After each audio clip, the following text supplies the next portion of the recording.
DH Radio, il est 17h.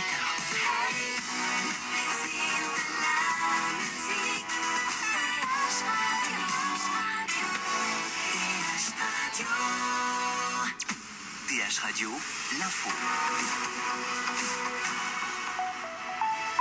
Bonjour à tous, bienvenue dans cette nouvelle édition du journal de 17h. Nina D'autrebande et Alain Libouton pour vous informer en cette fin de journée.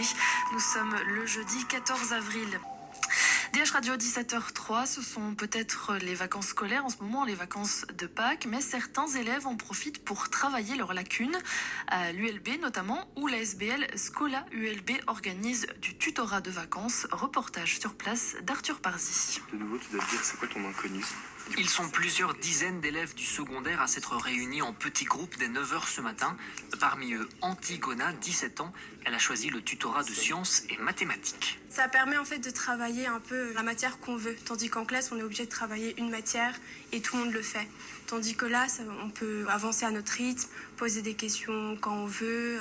Ça permet d'être plus concentré, je trouve aussi. Pour aider Antigona et les autres, Julien est leur tuteur. À 22 ans et étudiant en ingénierie civile, il doit réussir à jongler avec les profils différents des jeunes qui l'aident. Donc il y en a qui veulent qu'on leur réexplique les bases qu'ils n'ont pas compris.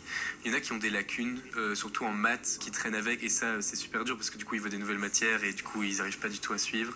Mais donc parfois, il y en a, ils ont été malades pendant un mois. Ils ont des chapitres entiers qu'ils n'ont pas vus. Donc moi, je leur explique. S'ils ont des profils différents, tous sont là pour travailler à leurs lacunes. Des lacunes qui ont parfois augmenté suite aux multiples confinements des dernières années. Ksenia Jasinska, directrice de Scola ULB. Un élève n'est pas dans les mêmes conditions qu'un autre, ne serait-ce que l'accès à un ordinateur pour suivre ses cours à distance. Voilà, si jamais c'est une famille où il y a 3-4 enfants, 3-4 ordinateurs, c'est peut-être pas tout à fait possible. Éviter le décrochage scolaire en s'accrochant du mieux qu'ils peuvent, c'est ça que sont venus chercher ces jeunes ados, avec dans un coin de leur tête les examens de fin d'année qui approchent. Voilà donc un reportage d'Arthur Parzis.